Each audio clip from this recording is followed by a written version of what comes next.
The economics of ideology are often counterintuitive. You see companies continuing to spend money when it doesn't make any sense whatsoever. You see them pouring money into projects that are unprofitable. And so, as fans, I guess people of fans of comics, fans of nerddom, we often see things like, for example, Squirrel Girl in comics or any number of terrible titles that continue to get published despite terrible sales. In other areas, it might be forced diversity or things of this matter that nobody's really asking for, but we're being told that we need it. So I want to point out that sometimes you get a win. Sometimes something happens where the market speaks, and I want to encourage it to continue to speak and speak loudly.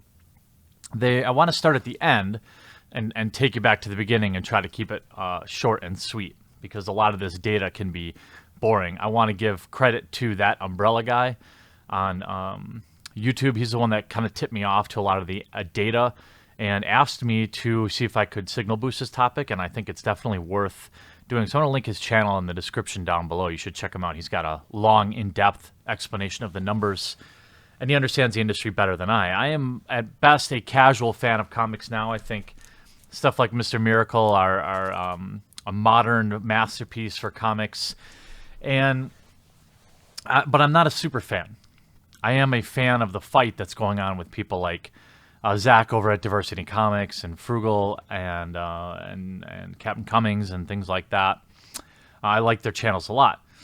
But where we're at today is where there's a movement called Move the Needle, which is not encouraging people to boycott anything, instead encouraging people to go out and purchase actual comics that they like, and to show that I am not just all talk. I will show you 1, 2, 3, 4, 5 comics today.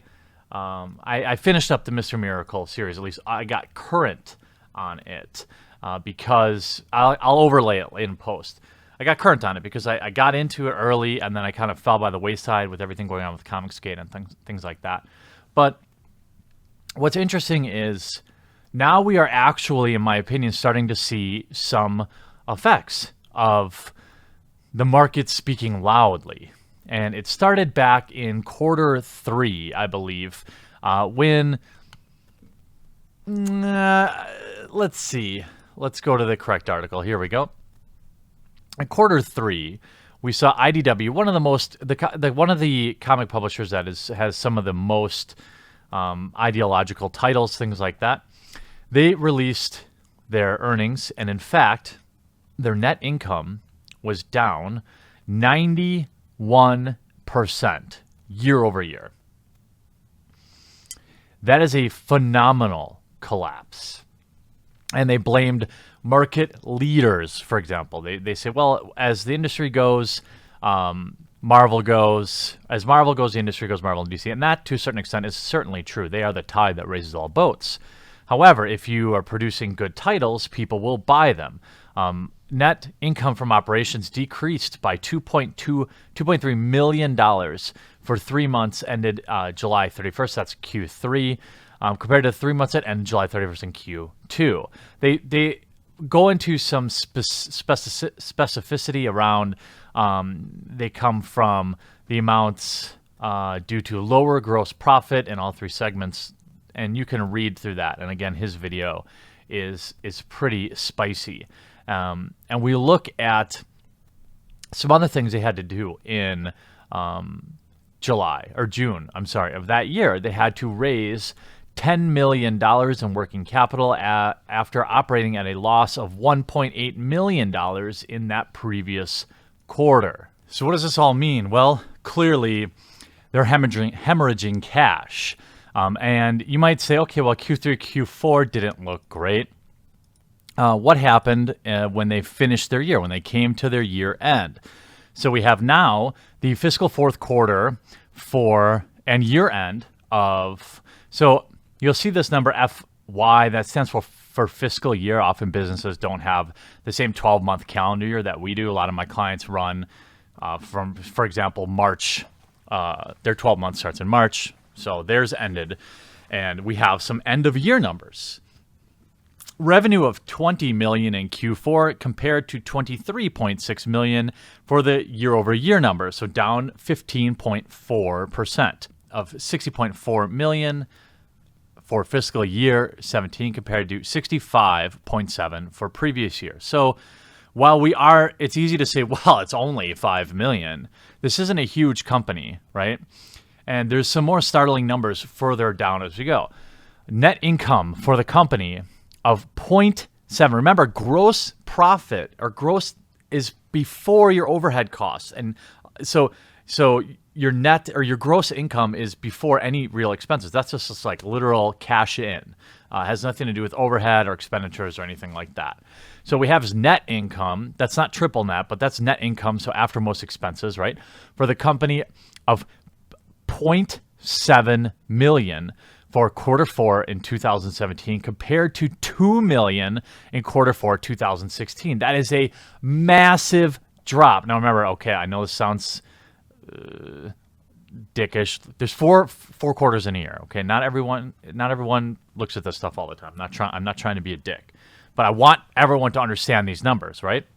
So if you're down that amount of money, 1.3 million, they're down by more than 50% year over year, and that trend continues for a full year. You're talking huge numbers, right? Compared to 2 million in Q4 of the year. Now, 0.1 million for quarter 3, a net loss for the company of 0.8 million for the fiscal year of 17 compared to a net income of 3.7 million the previous year. So they went from 3.7 million, okay, as a net income to a net loss. They operated at a net loss. The decline in net income from prior year was principally due to declines in revenue and gross profit margin. Duh. So they're making less money, right? Why are you making less money? Well, the big reason we're making less money is we're making less money, okay? So can you please continue to invest in our company? Cash balance for the company of 9.2 million at year end was 3.0 million higher than previous year. But remember, they had to fundraise 10 million earlier in this year. Okay? So they continue to go back to investors and ask for more money. And first, when they had a bad Q3, they're like, well, it's a bad time, and we're going to bring it up in Q4. Then they had a catastrophic, in my opinion, Q4. And now they're basically going back to their investors and saying, well, look, we're going to fix it with Star Wars and Sonic in 2018. That's their big play. And you can go back to his video, too, that I talked about. He spends a lot longer going through the specifics of it, which I think if you're interested in that, you should.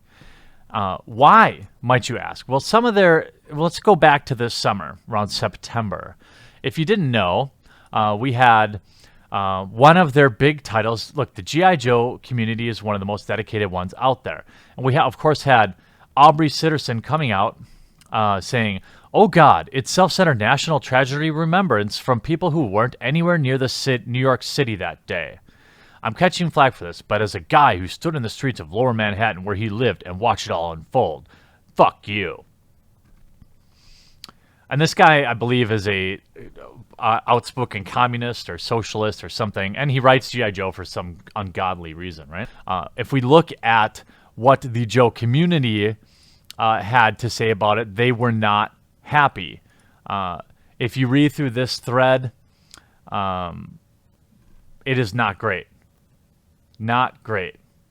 The contrary has persuaded me to snoop and reach out a bit. The writer is in question, is notoriously inflammatory. He thrives on controversy. It's related to his former brief occupation in fake wrestling. He riles people up, and that's how he makes a name for himself. As I understand it, he's been booted from quite a few forums and online groups, but I can't find any hard evidence of that. Instead of clarifying his intent of his action, he instead doubles down. Classic SJW stuff.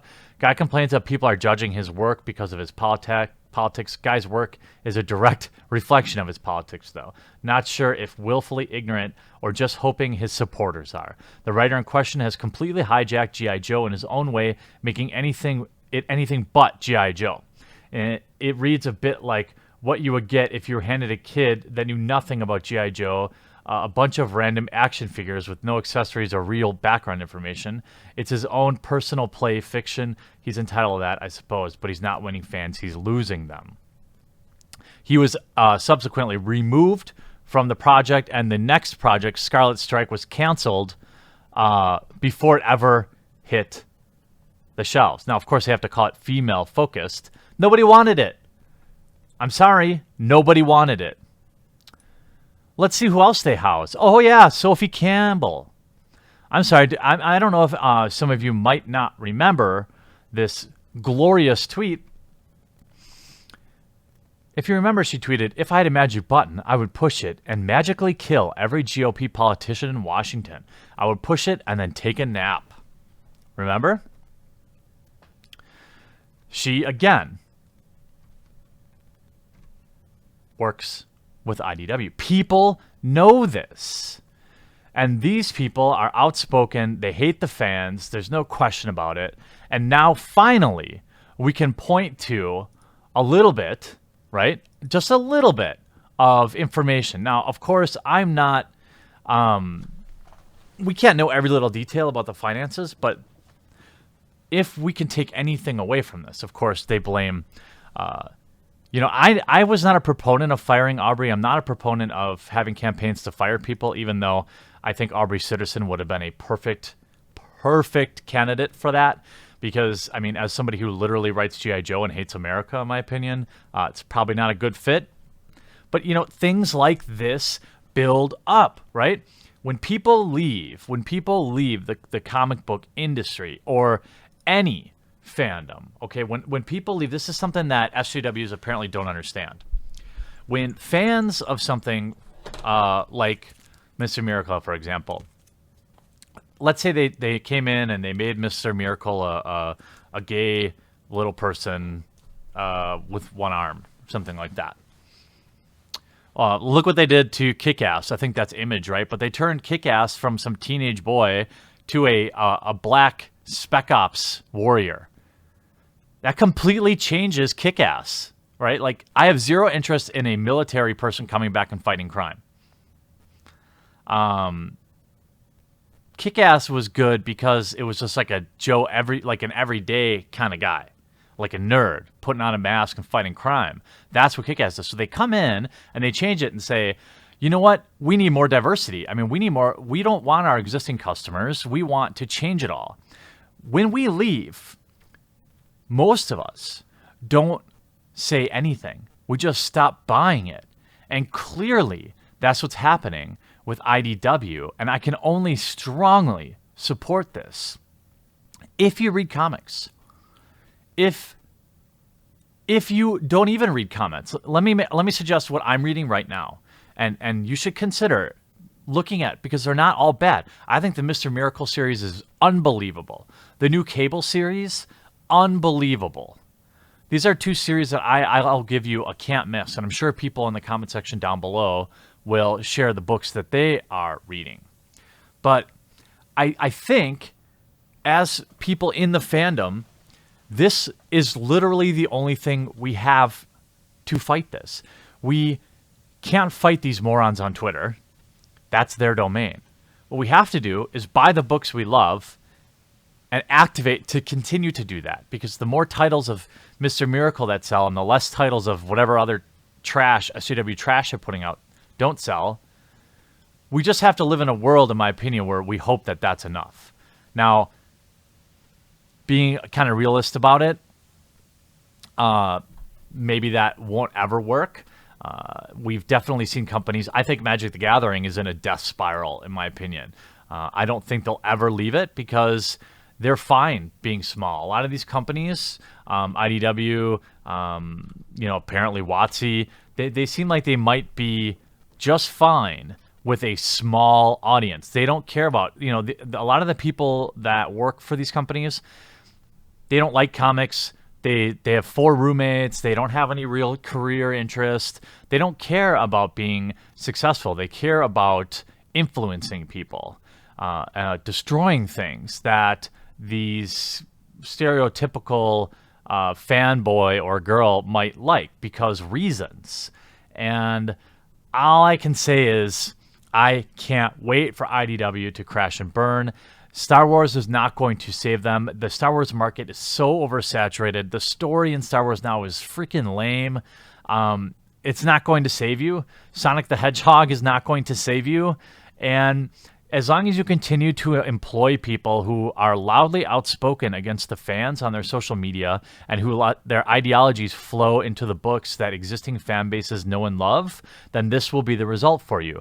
Obviously, a company that's small, like IDW or Image or things like that, we can have a strong effect on them with our purchasing power.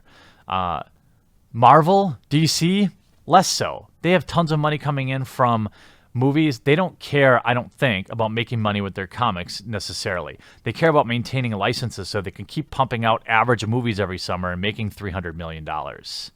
So keep buying the books that we love.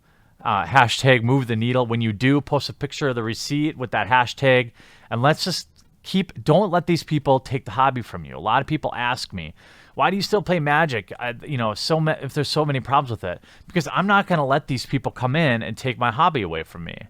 And I don't think comic book fans should do that either. And by the way, please, if you can, support your local comic shop. I had to buy online because I don't really have one around me who stocks this stuff regularly, but these folks need help too, so consider that. But I would score this a win and hope this trend continues for companies that choose ideology over the fans.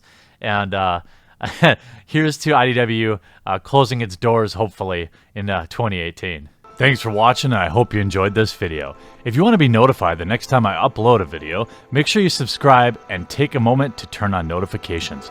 If you want to support the cause of this channel, it survives because of the amazing generosity of those that choose to back me on Maker Support. The link is in the description, and hopefully you'll consider backing today.